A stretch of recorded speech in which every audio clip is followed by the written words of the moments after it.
Thank you, ladies and gentlemen. Ladies and gentlemen, please pray silence for the best man.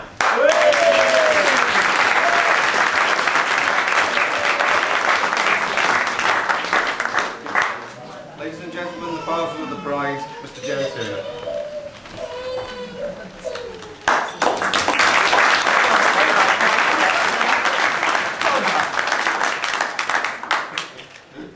Ladies and gentlemen, my first duty, and a very pleasant one indeed, is to welcome you all to this gathering.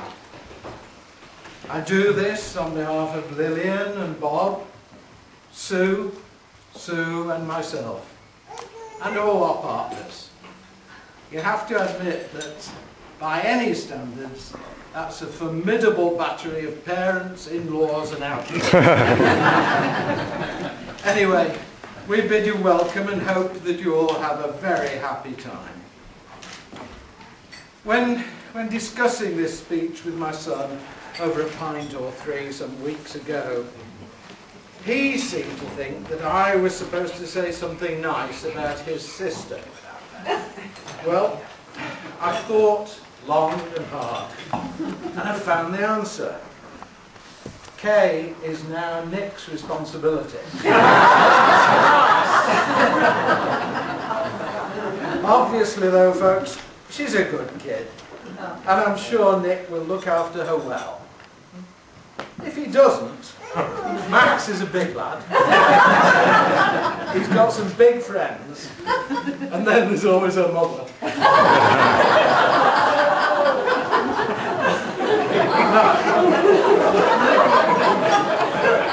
Nonetheless, they've been together long enough now to know each other's moods and foibles, and I'm certain that they're in for a very happy life.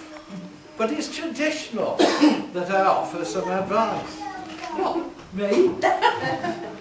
And I can perhaps do this best in the form of parables. There was a pioneer farmer in the early days of the Wild West. He felt much in need of life. Those of you old enough to remember 7 Brides for 7 Brothers will get the picture. So he took himself off to the nearest settlement, found, wooed, won and wed a girl, whom he then helped aboard his wagon and set off for his log cabin. On leaving town, the horse, his favourite, stumbled, and the rancher said, 1. After a few miles, the horse stumbled again. 2, he said. Almost home, the horse stumbled for the 3rd time. 3, said the rancher, took his rifle from the back of the buckboard and shot the horse. Well, his new wife was appalled and played merry hell with her husband at great length and with extreme feeling. When she finally ran out of breath and ideas, he said, 1.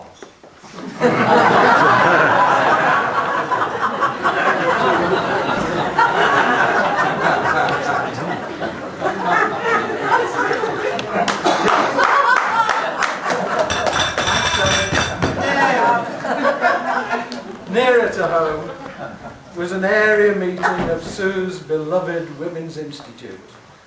The ladies were addressed by a particularly forceful, not to say virulent, feminist, who exhorted her audience to go home, insist that their husbands helped more about the house, and to report back to her on her return to the following month's meeting.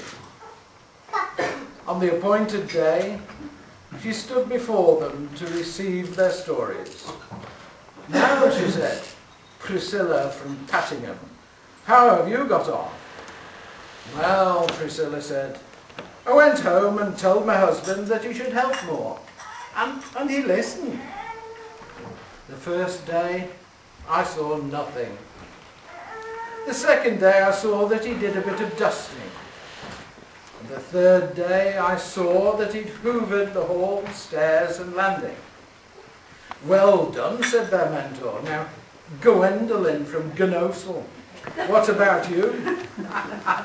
Much the same, said Gwendolyn. I told my husband that he had to help with the cooking. The first day I saw nothing. The second day I saw that he'd made us a cup of tea. And when I got up on the third day, I saw that he'd made breakfast. Excellent, quoth the virago. Now you, Moline from Cradley, let's hear from you. Well, said Moline, I told me fella that he'd have to help with the cooking and the cleaning, or he'd have his marital rights cut off. Marvellous, said the Jermaine Greer impersonator. And what happened? Well, the first day I saw nothing, and the second day I saw nothing. But the third day I could just see a little bit out of my left eye.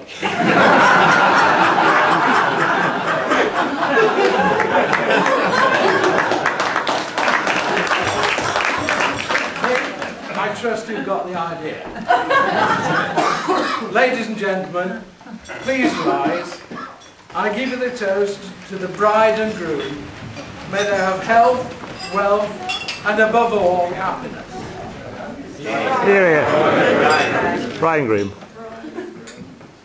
I'd better drink it.